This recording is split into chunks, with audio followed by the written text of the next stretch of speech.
بسم الله الرحمن الرحيم.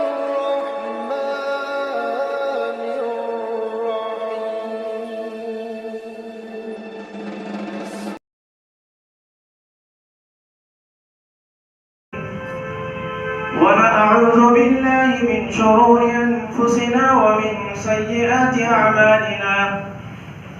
من يهده الله فلا مضل له ومن يضلل فلا هادي له. ونشهد أن لا إله إلا الله ونشهد أن محمدا عبده ورسوله أرسله بالحق بشيرا ونذيرا وداعيا إلى الله بإذنه وسراجا منيرا. أما بعد فإن خير الحديث كتاب الله وخير الهدي هدي محمد صلى الله عليه وسلم وشر الأمور محدثاتها وكل محدثة بدعة وكل بدعة ضلالة وكل ضلالة في النار. أعوذ بالله السميع العليم من الشيطان الرجيم من همزه ونفخه ونفثه. بسم الله الرحمن الرحيم. يا أيها الذين آمنوا اتقوا الله حق تقاته ولا تموتن إلا وأنتم مسلمون. يا أيها الناس اتقوا ربكم الذي خلقكم من نفس واحدة وخلق منها زوجها وبث منهما رجالا كثيرا ونساء واتقوا الله الذي تساءلون به والأرحام إن الله كان عليكم رقيبا. يا أيها الذين آمنوا اتقوا الله وقولوا قولا سديدا يصلح لكم أعمالكم ويغفر لكم ذنوبكم ومن يطع الله ورسوله فقد فاز فوزا عظيما. قال الله تبارك وتعالى في القرآن المجيد والفرقان الحميد. بسم الله الرحمن الرحيم. إنا أعتدنا جهنم للكافرين نزلا.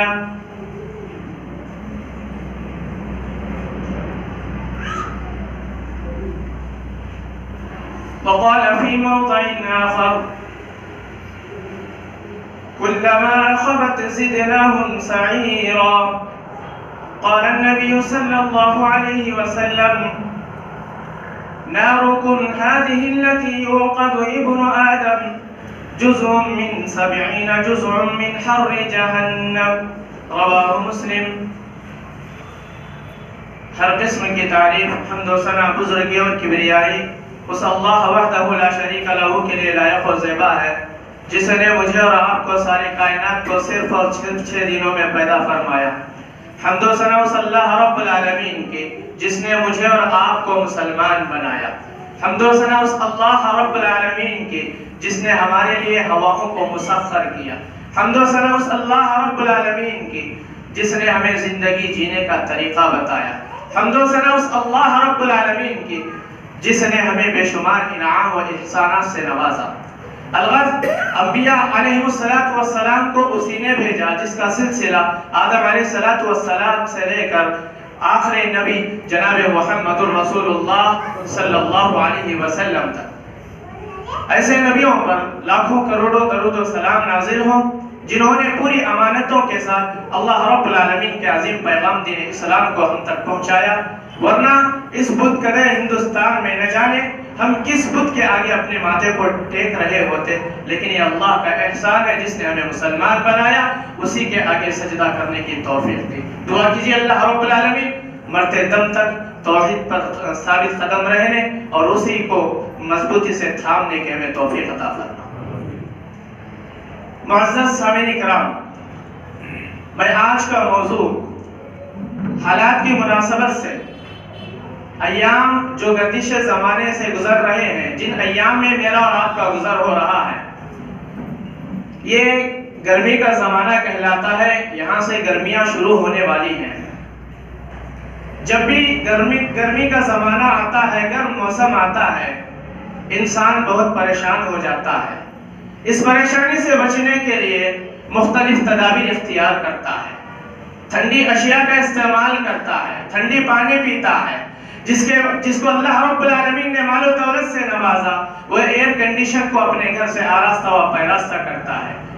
الغرض انسان اس گرمی سے بچنے کے لیے بہت ساری چیزیں استعمال کرتا ہے، یہاں تک کہ اسکولوں اور کالجوں میں چھٹیاں دی جاتی ہیں، بعض سرکاری ادارے وہاں بھی چھٹیاں دی جاتی ہیں۔ بعض حضرات ان گرمیوں کے علاقے ایام میں کچھ ایسے علاقوں کا انتخاب کرتے ہیں کہ سارے گرمی کے ایام ان ٹھنڈے علاقوں میں جا کر گزارے۔ انسان یہ ساری کوششیں کرتا ہے، لیکن حالت حاضرہ کے تعلق ہم اتنا کچھ سوچتے ہیں، لیکن اللہ رب العالمین ایک چیز کی طرف ہمیں توجہ دلاتا ہے۔ وہ کیا ہے؟ اللہ کے نبی جناب محمد الرسول اللہ صلی اللہ علیہ وسلم پر جو قرآن نازل ہوا ہے، اس قرآن کو ہمارے لیے قانون بنایا گیا ہے، شریعت بنائی گئی ہے۔ اللہ رب العالمین نے اسی کے مطابق مجھے اور آپ کو عمل کرنے کا حکم دیا ہے۔ اسی لیے قرآن کی تشریح کے لیے جناب محمد الرسول اللہ صلی اللہ علیہ وسلم کو یہاں بھیجا گیا ہے۔ آپ نے اپنا مشن کو پورا کیا، بتایا کہ ٹھنڈیوں کے ایام میں مجھے اور آپ کو کیسے رہنا ہے، گرمیوں کے ایام کس طرح گزارنا ہے، اللہ کی عبادت کس طرح کرنا ہے، جینے کا طریقہ کیا ہے، میں اور آپ کیسے زندگی گزاریں، یہ تمام چیزیں میرے پیارے نبی جناب محمد الرسول اللہ صلی اللہ علیہ وسلم نے بتلا دیا۔ سامعین اکرام، جب انسان دنیا کی گرمی سے اتنا بچنے کی کوشش کرتا ہے تو وہی نارے جہنم، جس کی شدت، جس کی حرارت، جس کی تپش، جس کی گرمی کوئی برداشت نہیں کر سکتا، اللہ رب العالمین فرماتا ہے اس گرمی جو جہنم کی گرمی کہلاتی ہے، دنیا کی گرمی سے کہیں زیادہ سخت ہے، کہیں زیادہ اس کی حرارت ہے، کہیں زیادہ اس کی تپش ہے، کہیں زیادہ شدید ہے۔ لہذا انسان نارے جہنم سے بچنے کی ضرور کوشش کرے، اس کے لیے بھی تیاری کرے۔ تو نارے جہنم کیا ہے، اسی کے تعلق سے میں چند گزارشات کہہ کر اپنی بات کو ختم کروں گا۔ دعا کیجئے اللہ رب العالمین مجھے اور آپ کو کہنے سننے سے زیادہ عمل کرنے کی توفیق نصیب فرمائے۔ سامعین اکرام، غزوہ تبوک کا موقع تھا، انسان دنیا میں کس طرح زندگی گزارتا ہے، اللہ رب العالمین ہمیں کیا حکم دیتا ہے، اس واقعے سے مجھے اور آپ کو اندازہ ہوگا۔ غزوہ تبوک جو سن 9 ہجری میں پیش آئے، یہ سخت گرمی کا زمانہ تھا۔ ایسے حالت میں اللہ کے نبی صلی اللہ علیہ وسلم نے فرمایا اب ہم لوگوں کو جنگ کے لیے نکلنا ہے، لہذا تبوک جو بہت طویل فاصلہ ہے، لمبا فاصلہ ہے، لمبی مدت طے کر کے جانا ہے۔ صحابہ کے پاس کسی کے پاس سواریاں تھی، کسی کے پاس نہیں تھی، لیکن اللہ کے نبی صلی اللہ علیہ وسلم کا حکم تھا، آرڈر میرے نبی کا تھا، فرمان میرے نبی کا تھا۔ تمام ایک ہی فرمان پر لبیک کہتے ہوئے صحابہ نکل پڑے، لیکن چند منافق ایسے تھے جو دلوں میں کچھ تھا، ظاہر میں کچھ تھا، باطن میں کچھ تھا، ظاہر میں کچھ اور تھا۔ یہ منافق آپس میں ایک دوسرے کے قول کو نقل کرنے لگے۔ اللہ رب العالمین اسی کا تذکرہ قرآن مجید میں یوں فرماتا ہے، منافقین کے قول کو اللہ نے نقل فرمایا، آپس میں ایک دوسرے سے کہنے لگے لا تنفروا فی الحر، یہ گرمی کا زمانہ ہے، بہت شدید گرمی ہے، تپش بہت زیادہ ہے، حرارت بہت زیادہ ہے، گرمی کے موسم میں تم نہ نکلو، جن کے لیے پیچھے رہ جاؤ، لا تنفروا فی الحر، اور گرمی کے زمانے میں نہ نکلو۔ اللہ رب العالمین کو یہ قول اتنا ناپسندیدہ ہوا، اللہ رب العالمین ساتوں آسمان سے پیارے نبی صلی اللہ علیہ وسلم کے پاس قرآن کی تلاوت کے ذریعے آپ صلی اللہ علیہ وسلم کی زبانی ان لوگوں کو کہلوایا، اے نبی دنیا کی گرمی سے یہ لوگ ڈر رہے ہیں، دنیا کی گرمی انہیں ستائے جا رہی ہے، دنیا کی گرمی سے یہ بے چین ہو رہے ہیں، مضطرب ہو رہے ہیں، پریشان ہو رہے ہیں، لیکن آخرت کی گرمی سے کیسے بچیں گے؟ کہا اے نبی کہو لا تنفروا فی الحر قل نار جہنم اشد حرا، اے نبی صلی اللہ علیہ وسلم تم کہہ دو یہ دنیا کی گرمی سے بچنے کی کوشش کر رہے ہیں، جنگ سے نکلنے کے لیے گرمی کو بہانہ بنا رہے ہیں، لیکن نار جہنم اشد حرا، جہنم کی حرارت، جہنم کی تپش، جہنم کی گرمی اس سے کہیں زیادہ سخت ہے۔ اگر نافرمانیاں کر کے اللہ کے پاس جائیں گے تو اس گرمی سے تم کیسے بچ سکو گے؟ اللہ رب العالمین نے نبی کی زبان اعلان کر دیا۔ تو معلوم یہ ہوا انسان دنیا کی گرمی سے کہیں زیادہ آخرت کی جو گرمی ہوتی ہے، جہنم کی جو گرمی ہے، جہنم کی جو حرارت ہے، اس حرارت سے بچنے کی انسان فکر کرنا چاہیے۔ سامعین اکرام، دنیا میں انسان جو آگ جلاتا ہے دراصل جہنم کی گرمی اور اس کی ایک جھلک ہے۔ اللہ کے نبی جناب محمد رسول اللہ صلی اللہ علیہ وسلم فرماتے ہیں، صحیح بخاری کی روایت ہے، فرمایا اللہ کے نبی صلی اللہ علیہ وسلم نے جب گرمی سخت ہو جائے، جب تم گرمی کو سخت محسوس کر لیا کرو، اس وقت نماز کے ذریعے راحت حاصل کرو۔ اگر کسی کو شدید گرمی لائق ہو چکی ہے، الحمدللہ اللہ کے دربار میں آئیے، وضو کیجئے، نماز پڑھیے۔ اللہ کے نبی صلی اللہ علیہ وسلم کا فرمان ہے، فرمایا جب گرمی سخت ہو جائے تو نماز کے ذریعے ٹھنڈک حاصل کرو۔ اس لیے کہ ہمیں جو گرمی محسوس ہوتی ہے یہ جہنم کی بھاپ ہے، جہنم کی گرمی کی شدت کی وجہ سے اللہ رب العالمین دنیا میں یہ گرمی بھیج دیتا ہے۔ بخاری کی روایت ہے، حدیث میں اللہ کے نبی صلی اللہ علیہ وسلم فرماتے ہیں جہنم کا ایک حصہ جب دوسرے حصے کو کھایا جا رہا تھا اس وقت جہنم اللہ سے شکایت کرتی ہے۔ بخاری کی روایت ہے، فرماتی ہے اے میرے پروردگار، اے میرے رب ذوالجلال، میرا ایک حصہ دوسرے حصے کو کھائے جا رہا ہے تو میں بتا کیا کروں؟ تو اللہ رب العالمین نے سال میں 2 مرتبہ جہنم کو سانس لینے کی اجازت دی۔ کہا کہ ایک جب موسم گرما آتا ہے تو وہ باہر کی طرف سانس لیتی ہے، باہر کی طرف سانس چھوڑتی ہے۔ جب موسم سرما آتا ہے، سخت ٹھنڈی تم محسوس کرتے ہو تو یاد رکھو جہنم اپنے اندر سانس کھینچ رہی ہے۔ اللہ کے نبی صلی اللہ علیہ وسلم نے فرمایا یہ گرمی کا آنا، یہ ٹھنڈی کا آنا جہنم کے سانس لینے کی وجہ سے ہوتا ہے۔ الغرض اللہ کے نبی صلی اللہ علیہ وسلم نے ایک اور چیز جہنم کے تعلق سے بتلایا، کہا کہ انسان دنیا میں جو آگ جلاتا ہے، ابن آدم دنیا میں جو آگ جلاتا ہے، اللہ رب العالمین جہنم کی آگ کا 70واں حصہ دنیا میں بھیجا ہے اور 60 پر 9 درجہ حرارت جہنم میں اللہ رب العالمین نے رکھا ہے۔ فرمایا اللہ کے نبی صلی اللہ علیہ وسلم نے نارکم هذه التي يوقد ابن آدم، ابن آدم جو آگ دنیا میں جلاتا ہے، تمام انسان مل کر جو آگ استعمال کرتے ہیں، اللہ کے نبی صلی اللہ علیہ وسلم نے فرمایا یوقد ابن آدم، یوقد نارکم هذه التي يوقد ابن آدم جزءا من 70 جزءا من حر جہنم، یہ جہنم کی جو اللہ رب العالمین نے آگ رکھا ہے اس کا 70واں حصہ ہے، 60 پر 9 درجہ حرارت اللہ رب العالمین نے جہنم میں رکھا ہے۔ ایسی جہنم سے بچنے کی مجھے اور آپ کو فکر کرنا ہے، ایسے جہنم سے بچنے کے لیے مجھے اور آپ کو تیاری کرنا ہے، ایسے گرمی کے لیے بچنے کی فکر مجھے اور آپ کو ہمیشہ کرنا ہے۔ سامعین اکرام، اللہ کے نبی صلی اللہ علیہ وسلم سے صحابہ پوچھتے ہیں، استفسار کرتے ہیں، اے اللہ کے نبی صلی اللہ علیہ وسلم جو 1% آگ اللہ جو دنیا میں رکھا ہے، جہنم کا 70واں حصہ ابن آدم جو جلانے کے لیے استعمال کرتا ہے، انسان کو ختم کرنے کے لیے یہی 1% آگ کافی تھی؟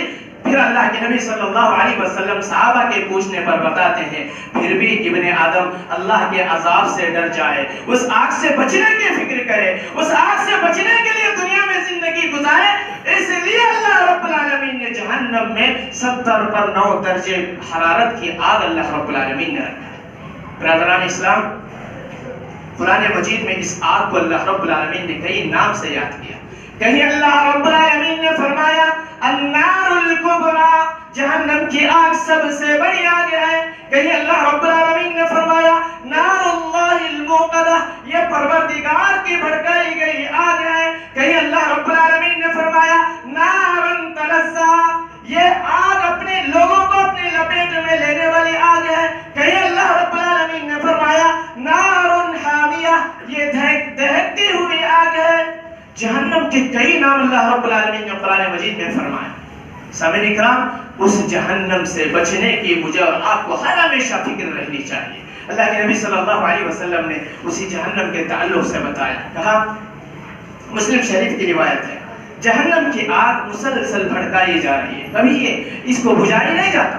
یہ ایسا نہیں کہ جہنم اللہ رب العالمین نے تیار کر کے رکھا ہے، وہاں کی آگ ہمیشہ جل رہی ہے، اس آگ کو مسلسل بھڑکایا جا رہا ہے۔ فرماتے ہیں مسلم شریف کی روایت روایت ہے اللہ کے نبی صلی اللہ علیہ وسلم کہتے ہیں میں سویا ہوا تھا, مجھے خواب میں 2 آدمی آ کر کہنے لگے, وہ جبرائیل اور میکائیل دونوں خواب میں مجھے آ کر کہنے لگے وہ فرشتہ جس کا نام مالک ہے, وہ جہنم کا داروغہ ہے, اس کی آگ کو وہ بھڑکا رہا ہے, اس کی آگ کو مسلسل وہ جلا رہا ہے, اللہ رب العالمین نے اسے داروغے کی حیثیت سے مقرر کر دیا ہے, لہذا وہ اپنا برابر کام کر رہا ہے. تو معلوم یہ ہوا اللہ رب العالمین نے جو جہنم بنائی ہے اس جہنم کی آگ کو کبھی بجھنے نہیں دیتا. اس کی آگ جب بجھنے کے قریب ہوتی ہے, جب دھیمی ہونے لگتی ہے, اللہ رب العالمین نے فرمایا ہم اس کو ایندھن ڈال کر جلا دیتے ہیں. اللہ تعالیٰ فرماتا ہے سورہ اسراء میں کلما خبت زدناہم سعیرا, جب بھی جہنم کی آگ دھیمی ہو جاتی ہے ہم ان کی تپش کو بڑھا دیتے ہیں, اس کے جلنے کی حرارت کو ہم بڑھا دیتے ہیں. اللہ رب العالمین ایندھن ڈال کر اس آگ کو بھڑکا رہا ہے, لہذا وہ قیامت تک ہمیشہ جلتے رہے گی اور اس کے بعد بھی جلتے رہے گی. سامعین کرام, اسی آگ سے مجھے اور آپ کو بچنا ہے. سامعین کرام, جب جہنم کو مسلسل بھڑکایا جا رہا ہے تو اس کا کلر کیسا ہوگا, اس کا رنگ کیسا ہوگا؟ فرماتے ہیں حضرت ابو ہریرہ رضی اللہ تعالیٰ عنہ راوی ہیں, کہتے ہیں لوگوں تم یہ مت سمجھو دنیا میں انسان جو آگ جلاتا ہے اس کا رنگ سرخ ہے, اس کا رنگ لال ہے, انسان یہ سمجھتا ہے کہ جہنم کی آگ کا کلر بھی یہی ہے, ہرگز نہیں. وہ فرماتے ہیں لہی اسود من القار, لہی اسود من القار. حضرت ابو ہریرہ رضی اللہ تعالیٰ عنہ فرماتے ہیں جو آگ انسان جلاتا ہے اس کا رنگ سرخ ہے, لیکن انسان یہ نہ سمجھے جہنم کی آگ کا رنگ بھی اسی طرح ہے, بلکہ وہ بہت زیادہ سیاہ ہو چکی ہے, بہت زیادہ کالی ہو چکی ہے. فرماتے ہیں حدیث کے الفاظ ہیں, موطا امام مالک نے اس حدیث کو نقل کیا گیا ہے, لہی اسود من القار, وہ تو تارکول سے بھی زیادہ سیاہ ہے, وہ تو ڈامر سے بھی زیادہ کالی ہو چکی ہے. مسلسل جلانے کی وجہ سے اس کا کلر بھی بدل جا چکا ہے, لہذا ایسے آگ سے بچنے کی مجھے اور آپ کو فکر کرنا ہے. سامعین کرام, اس جہنم میں اللہ رب العالمین کن لوگوں کو داخل کرے گا؟ اس جہنم میں نافرمانوں کو داخل کرے گا, برائی کو اچھائی سمجھ کر جو کرتے ہیں اللہ تعالیٰ ان لوگوں کو داخل کرے گا, منافقوں کو اللہ تعالیٰ داخل کرے گا. اللہ رب العالمین کے لیے اللہ کی جو بھی نافرمانی کرتے ہیں ان لوگوں کو اللہ تعالیٰ داخل کرے گا.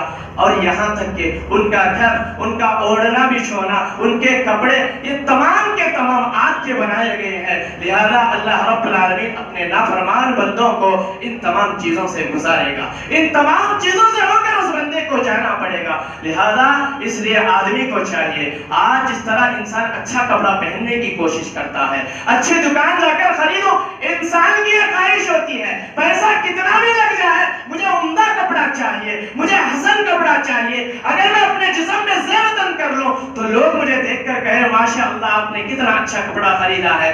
انسان زندگی میں تو یہ سوچتا ہے, لیکن نافرمانی کر کے اپنے آپ کو جہنم کے کپڑے نہ پہناؤ, نافرمانی کر کے جہنم کا اوڑھنا اپنے اوپر لاگو نہ کر لو, نافرمانی کر کے اللہ رب العالمین کو ناراض مت کرو, بلکہ اللہ نے جتنی زندگی مجھے اور آپ کو دیا ہے اللہ رب العالمین کے احسان مند رہو, اللہ کے شکر گزار میں زندگی کو گزار دو, تبھی انسان کامیاب ہو سکتا ہے. سامعین کرام, اس جہنم میں نافرمانوں کے لیے مختلف قسم کے عذابات ہوں گے. جو سب سے بڑا عذاب ہوگا وہ آگ کا عذاب ہوگا, وہ انگار کا عذاب ہوگا. سامعین کرام, اللہ کے نبی جناب محمد رسول اللہ صلی اللہ علیہ وسلم فرماتے ہیں, مسلم شریف کی روایت ہے, ایک دنیا میں سب سے بڑا مالدار آدمی, دنیا کی ساری عیش و آرام کی چیزیں اس کے پاس مہیا ہوں گی, سب سے بڑے مالدار آدمی کو جہنم کے قریب لایا جائے گا, پھر اسے جہنم میں ایک بار غوطہ دے کر نکالا جائے گا, ایک مرتبہ ڈبو کر اسے نکالا جائے گا, پھر اس سے سوال کیا جائے گا,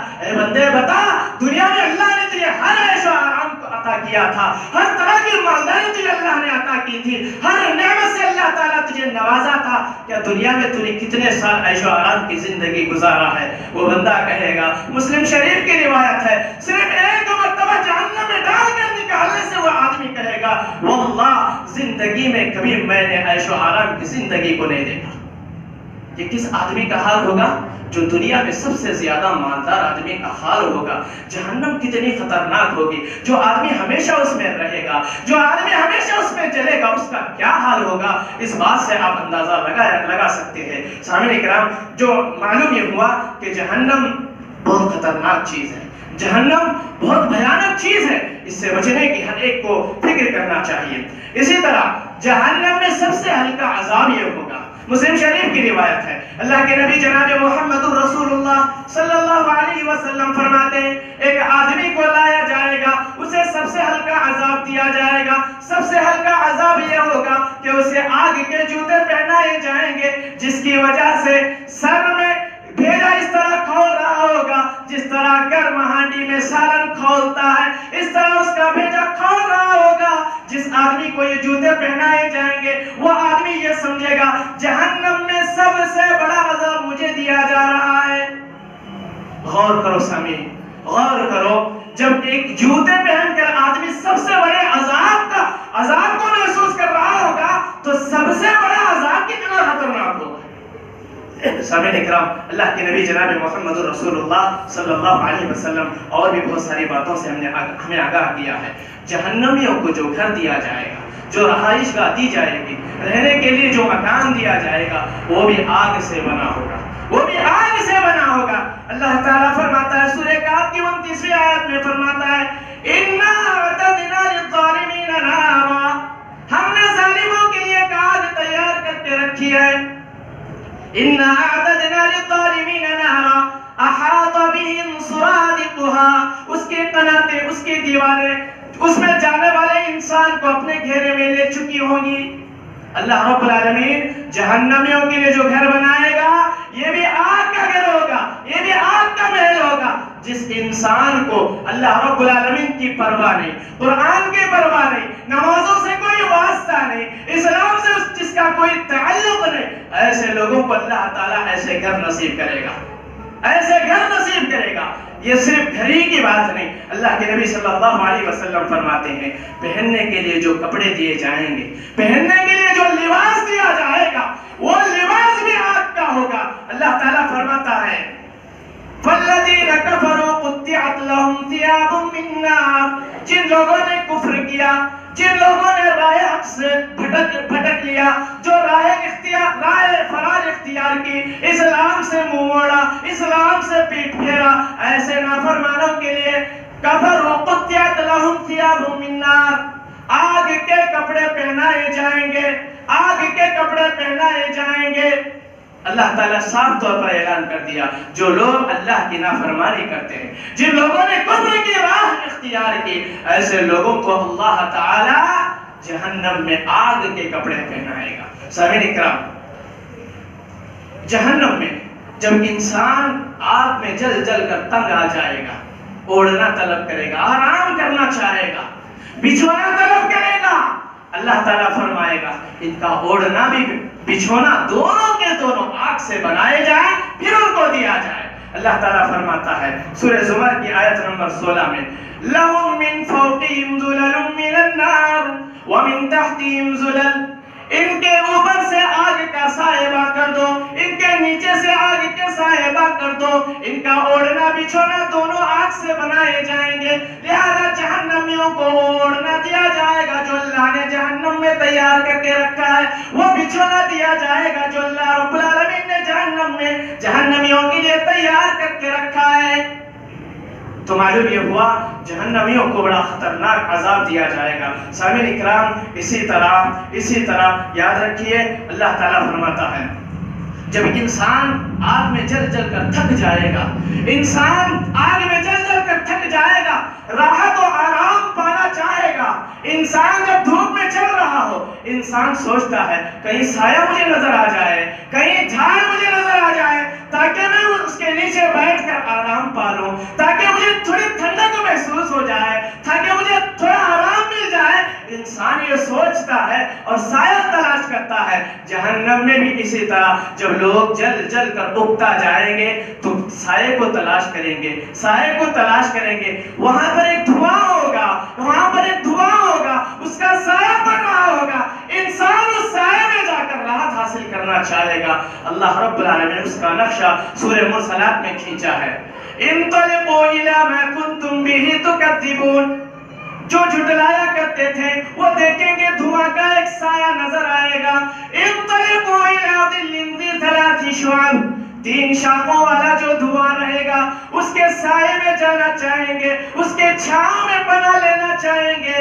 انطلقوا الى ظل ذی ثلاث شعب لا ظلیل ولا یغنی من اللہب، وہ سایہ نہ ٹھنڈک پہنچانے والا ہوگا نہ تمہیں راحت پہنچانے والا ہوگا۔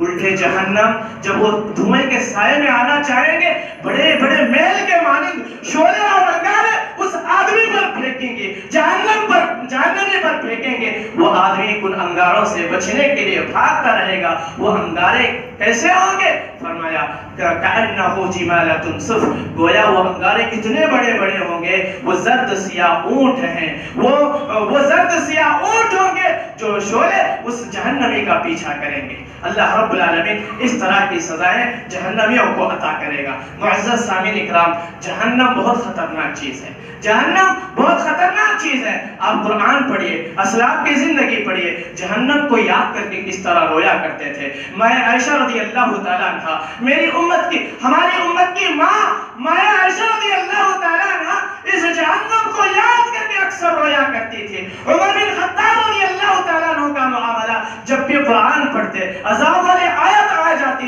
اس کو بار بار دہراتے یہاں تک کہ بے ہوش ہو جایا کرتے تھے۔ حضرت عبداللہ بن مسعود رضی اللہ تعالیٰ عنہ گلیوں میں گزر رہے ہیں، راستے میں گزر رہے ہیں، لوہار کی بھٹی کو دیکھتے ہیں جو آگ اس بھٹی میں جلائی جاتی ہے، اس آگ کو دیکھ کر جہنم کو یاد کر کے روتے روتے آنسو اس قدر بہاتے وہیں ٹھہر جاتے ہیں۔ یہ ہمارے اسلاف کا معاملہ تھا۔ حضرت ربیع رحمت اللہ علیہ ساری رات جہنم کی آگ کو یاد کر کے اس کے عذابات کو یاد کر کے کروٹیں بدلتے رہتے۔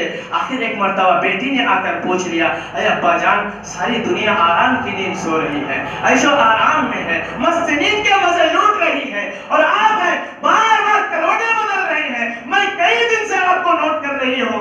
کہتے ہیں بیٹی کیا کریں، تیرے ابو کو جہنم کی آگ سونے نہیں دیا کرتی۔ یہ ہمارے اسلاف کی زندگیاں تھی، یہ ہمارے اسلاف کی زندگیاں تھی۔ آج ہمیں معلوم ہے ایک چنگاری انسان کو کیا کر سکتی ہے، ہمیں معلوم ہے چلتے ہوئے حادثات اپنی آنکھوں کے سامنے دیکھتے ہیں، لیکن کبھی ہمارے دل ٹس سے مس نہیں ہوتے، کبھی اللہ کی عبادت کی طرف ہمارے دل مائل نہیں ہوتے۔ بھلا بتاؤ اس جہنم سے ہم کیسے بچیں گے، اس جہنم کی آگ سے ہمیں کیسے بچیں گے، کون بچائے گا؟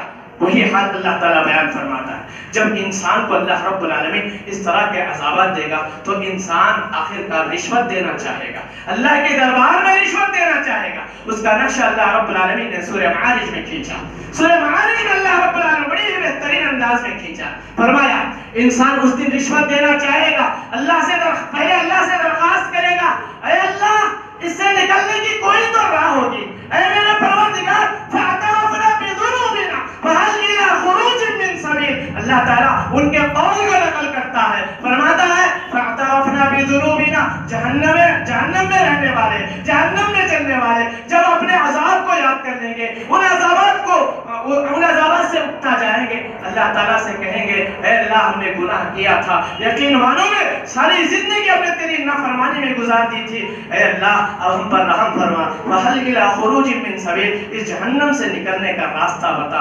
اللہ تعالیٰ ان کی یہ درخواست کو رد کر دے گا، پھر اس کے بعد مالک کے پاس جائیں گے، مالک جو جہنم کا داروغہ ہے، جہنم میں جو آگ بھڑکانے کے لیے فرشتہ مقرر ہے، اس کے پاس جائیں گے، کہیں گے یا مالک لیقضی علینا، اے مالک اللہ کے پاس ہماری سفارش کر دے، اللہ رب العالمین ہمیں ختم کر دے گا، اللہ رب العالمین ہمیں ختم کر دے گا، لہذا تو درخواست کر ہم پر رحم فرما دے میرے مولا، تم جا کر اللہ کے پاس درخواست کرو۔ مالک جو جہنم کا داروغہ ہے ان کی درخواست کو رد کر دے گا، وہ بھی کہے گا مجھے سنائی نہیں دیتا، مجھے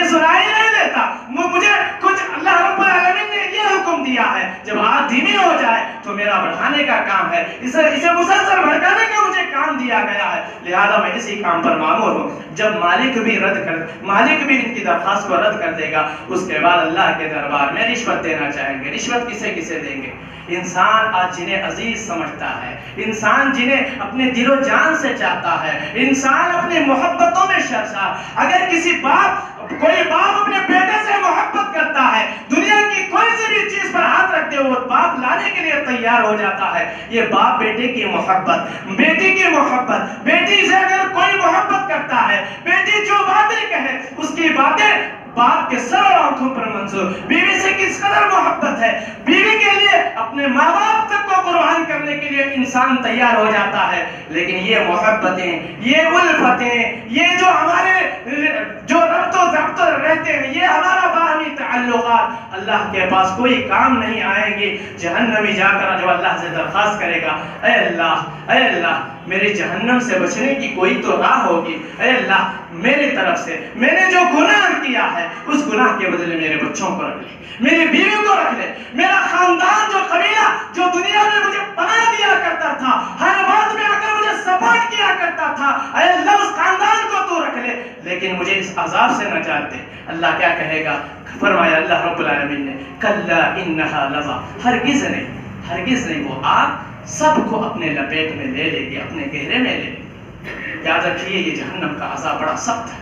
اللہ کے نبی صلی اللہ علیہ وسلم فرماتے ہیں, اللہ تعالیٰ قرآن مجید میں فرماتا ہے, یا ایھا الذین آمنوا قوا انفسکم واہلیکم نارا, اے ایمان والو تم اپنے آپ کو اپنے گھر والوں کو اس آگ سے بچانے کی فکر کرو جس آگ کو اللہ رب العالمین جلائے گا دو چیزوں کے ذریعے, وقودھا الناس والحجارہ, پتھر کے ذریعے اس آگ کو بھڑکائے گا, لوگوں کو ڈال کر اس کے ایندھن کو اللہ رب العالمین لوگ اور پتھر کو ایندھن بنا کر اس آگ کو جلائے گا. لہذا اس آگ سے بچنے کی فکر کرو, تم اپنے زندگی میں اللہ کی فرما برداری میں لگ جاؤ, نبی کے طریقے کو اپناؤ. لہذا دنیا مجھے کچھ بھی کہے, دنیا مجھے پاگل کہے, مجنون کہے, لیکن اللہ رب العالمین کو راضی کرنے والے بن جاؤ. سامعین اکرام, یاد رکھیے جہنم کے عذابات بہت خطرناک عذابات ہیں. اللہ کے نبی صلی اللہ علیہ وسلم جہنم سے بچنے کے ذرائع بھی بتائے ہیں. جہنم سے بچنے کے ذریعوں میں بہت سارے ذرائع ہیں, میں ایک چندے کا ذکر کر کے اپنی بات کو ختم کروں گا. سامعین اکرام, اللہ کے نبی صلی اللہ علیہ وسلم نے جب جہنم کے اتنے سارے تذکرے فرمائے, جہنم میں جو عذابات دیے جائیں گے بڑے مختلف عذابات ہوں گے, جہنم کے تعلق سے اتنی ساری باتیں جو اللہ نے کہا ہے وہی اللہ نے ہمیں بتایا اس جہنم سے کیسے بچا جائے, اس جہنم سے اپنے آپ کا بچاؤ کس طرح کریں. اللہ رب العالمین نے بتایا, اللہ کے نبی صلی اللہ علیہ وسلم نے بہت سارے باتیں بتائی ہیں, ان میں سے چندے کا تذکرہ کر کے اپنی بات کو ختم کروں گا. سب سے پہلے شہادتین کا اقرار کرنا. جو بندہ اپنے دل سے کلمہ اشہد ان لا الہ الا اللہ واشہد ان محمد رسول اللہ اس بات کا اقرار کرتا ہے, سچے دل سے اقرار کرتا ہے, اسی پر اپنی زندگی کو گزارتا ہے. بس یہ کہہ لینا کافی نہیں, اس کے بہت سارے شرائط ہیں, بہت سارے شرائط ہیں. ان شرائط کے ساتھ, ان رولز کے ساتھ اگر کوئی بندہ ان کلمات کا اقرار کرتا ہے, حقیقت میں زندگی بھر اس نے بہت سارے گناہ کیا ہوگا, لیکن حقیقت میں ایک اللہ کو معبود مانا ہوگا, نبی کو نبی گردانا ہوگا. اللہ تعالیٰ کل قیامت کے دن بہت سارے گناہ لے کر آئے تب بھی کوئی حرج نہیں. امام مسلم رحمۃ اللہ علیہ اس کی تشریح لکھتے ہوئے امام نبوی رحمۃ اللہ علیہ نے فرمایا کہ یہ پہلی فرصت میں ہو سکتا ہے اللہ تعالیٰ اسے سارے گناہوں کو معاف کر کے اس بندے کو جنت میں ڈالے, یا سزا دینے کے بعد جنت میں ڈالے. جو آدمی موحد ہے, اللہ کو اللہ مانتا ہے, اس کی عبادت میں کسی اور کو شریک نہیں کیا ہے, ایسے بندے کو اللہ تعالیٰ ضرور جہنم سے حفاظت فرمائے گا اور جنت میں ڈالے گا. اللہ کے نبی صلی اللہ علیہ وسلم نے فرمایا, من مات اشہد ان لا الہ الا اللہ واشہد ان محمد رسول اللہ دخل الجنہ. مسلم شریف کی روایت ہے, جس کی موت توحید پر واقع ہوئی, جو یہ مانتا تھا کہ اللہ کے علاوہ کوئی معبود حقیقی نہیں ہے, محمد اللہ کے نبی ہیں, ان دو باتوں کی گواہی سچے دل سے دیا کرتا تھا, فرمایا اللہ کے نبی صلی اللہ علیہ وسلم نے دخل الجنہ, وہ آدمی جنت میں داخل ہوگا. ابھی اللہ کی ذات پر ہے, اگر اس نے دوسرے گناہ کیا ہے ہو سکتا ہے اللہ تعالیٰ ان گناہوں کی سزا دے کر جنت میں ڈالے, یا اللہ تعالیٰ ان گناہوں کو معاف کر کے پہلے مرحلے میں جنت میں ڈالے. یہ اللہ کی ذات پر ہے. انشاء فعل و انشاء عذب, اگر چاہے اللہ تعالیٰ اسے سزا دے سکتا ہے, اگر چاہے تو معاف کر سکتا ہے. یہ اللہ کی ذات پر ہے. لیکن میرا اور آپ کا ایمان شہادتین کا اقرار کرنا, شہادتین کا اقرار کرنا. اسی پر حضرات صحابہ کرام رضوان اللہ علیہ مجمعین کی بہت ساری زندگیاں گزر گئی. یہ شہادتین پر کس طرح اقرار کیا کرتے تھے, شہادتین پر کس طرح نبی حضرات صحابہ کرام رضوان اللہ علیہ مجمعین زندگیاں گزارا کرتے تھے. اللہ اکبر, بلال رضی اللہ تعالیٰ عنہ کی زندگی کو دیکھیں,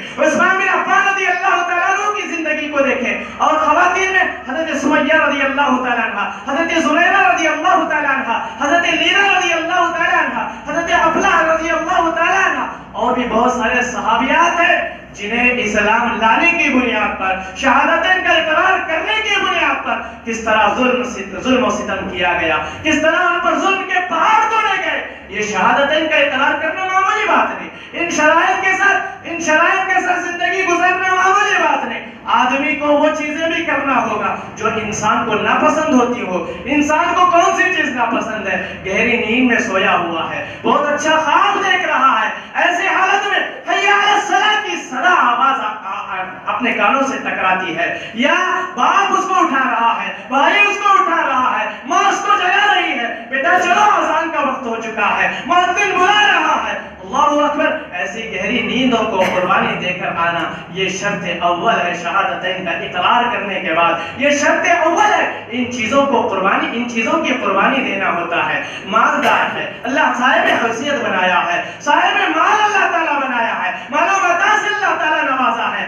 کہا گیا کہ فلاں آدمی بیمار ہے، اس کے لیے چندہ اکٹھا کیا جائے، چلو اللہ کے راستے میں خرچ کرو۔ اگر تم یہاں پر اس بندے کے لیے خرچ کرو گے، اللہ تعالیٰ قیامت میں تمہارے نیکیوں کو مٹائے گا، جنت میں آپ کے درجات کو بلند کر دے گا۔ اگر اسلامی تعلیمات ہم نے سیکھی ہے تو اپنے اس کی قربانی کو بھی اپنے مال کی قربانی کو بھی دینا ہوگا، اپنے جسم کی قربانی کو بھی دینا ہوگا، وقت کی قربانیوں کو بھی دینا ہوگا۔ یہ تمام شرائط ہیں شہادتین کے اقرار کے ساتھ، لہذا شہادتین کے اقرار پر جو زندگی گزارے گا وہی آدمی کامیاب کہلائے گا۔ پھر اس کے بعد دوسرا ذریعہ اللہ کے نبی صلی اللہ علیہ وسلم نے بتایا ہے فرائض و واجبات کی ادائیگی ہے۔ فرائض و واجبات کی ادائیگی میں بہت ساری چیزیں ہیں، رشتہ داروں کا حقوق ادا کرنا، عبادات میں کما حق ہو اپنے آپ کو صرف کرنا، عبادات بجا لانا، یہ تمام چیزیں حقوق و واجبات میں سے ہیں۔ نوافل کا اہتمام کرنا، صدقہ و خیرات کرنا، یہ تمام چیزیں ایسی ہیں اگر انسان ان چیزوں پر عمل کرے گا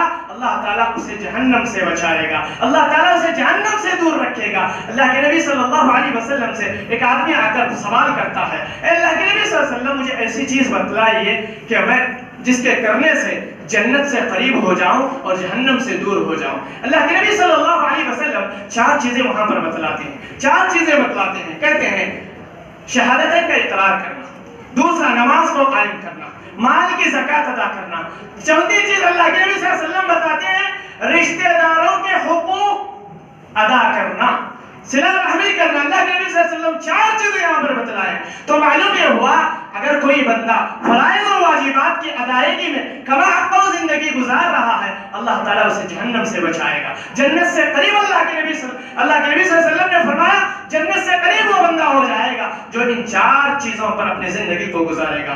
اور بھی اللہ کے نبی صلی اللہ علیہ وسلم نے بہت ساری باتیں بتائی ہیں لیکن وقت ساتھ نہیں دیتا، کبھی انشاءاللہ موقع ملا تو بہت ساری باتیں آپ لوگوں کے سامنے آئیں گی۔ ضرورت اس بات کی ہے جہنم کو جس طرح ہم گرمی کے ایام میں جس طرح بچنے کی اور گرمی سے بچنے کے لیے جو جن اشیاء کو جمع کرنے کی، جن اشیاء کو استعمال میں لانے کی ہم کوشش کرتے ہیں، اسی طرح آخرت کی زندگی جس کے بارے میں اللہ رب العالمین نے فرمایا ثم لا يموت فيها ولا يحيا، وہ زندگی وہاں موت نہیں آئے گی، انسان ہمیشہ زندہ رہنا ہوگا انسان کو، وہاں چین، اگر جہنم میں ہوگا تو وہاں کسی کو چین نصیب نہیں ہوگا۔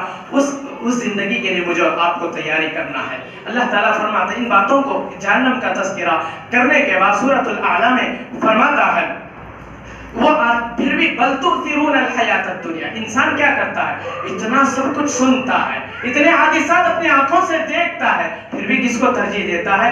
دنیا کی زندگی کو ترجیح دیتا ہے۔ کتنی آیتیں ہمارے سامنے، انما الحیات الدنیا لعب ولہو، ہاں بے شک دنیا کی زندگی کھیل تماشے کی زندگی ہے، لہٰذا اس دنیا کے پیچھے اپنے دل کو نہ لگاؤ، اس دنیا کے پیچھے نہ بھاگو، بلکہ دنیا ہمارے پیچھے آؤ، اس طرح بن کر زندگی گزارو۔ اللہ رب العالمین کا یہی پیغام ہے۔ اللہ کے نبی صلی اللہ علیہ وسلم نے ہم اپنی امتیوں کو یہی بتایا کہ تم دنیا کے پیچھے نہ بھاگو بلکہ دنیا تمہارے پیچھے آئے، اس طرح بن کر زندگی گزارو۔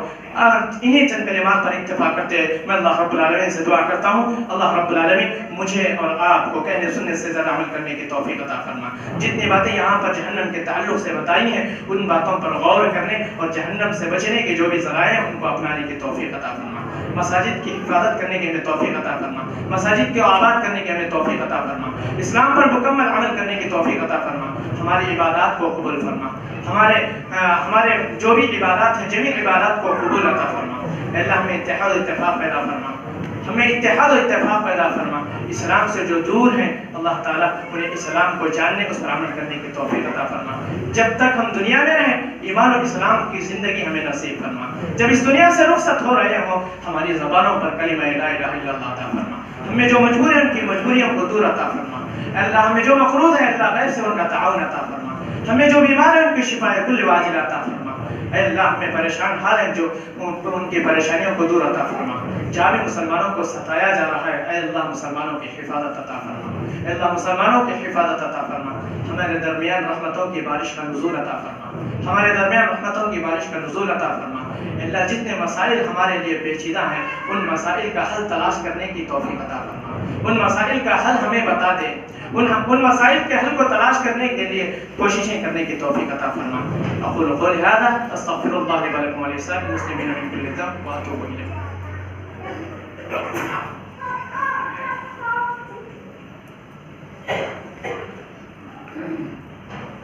الحمد لله نحمده ونستعينه ونستغفره ونؤمن به ونتوكل عليه ونعوذ بالله من شرور أنفسنا ومن سيئات أعمالنا من يهده الله فلا مضل له ومن يضلل فلا هادي له وأشهد أن لا إله إلا الله وأشهد أن محمدا عبده ورسوله أرسله بالحق بشيرا ونذيرا وداعيا إلى الله بإذنه وسراجا منيرا. أما بعد فإن خير الحديث كتاب الله وخير الهدي هدي محمد صلى الله عليه وسلم وشر الأمور محدثاتها وكل محدثة بدعة وكل بدعة ضلالة وكل ضلالة في النار. أعوذ بالله من الشيطان الرجيم. بسم الله الرحمن الرحيم. إن الله وملائكته يصلون على النبي يا أيها الذين آمنوا صلوا عليه وسلموا تسليما. اللهم صل على محمد وعلى آل محمد كما صليت على إبراهيم وعلى آل إبراهيم إنك حميد مجيد. اللهم بارك على محمد وعلى آل محمد كما باركت على إبراهيم وعلى آل إبراهيم إنك حميد مجيد. عباد الله رحمني ورحمكم الله إن الله يأمر بالعدل والإحسان وإيتاء ذي القربى وينهى عن الفحشاء والمنكر والبغي يعظكم لعلكم تذكرون. واذكروا الله يذكركم وادعوه يستجب لكم ولذكر الله أكبر. الله يعلم ما تصنعون.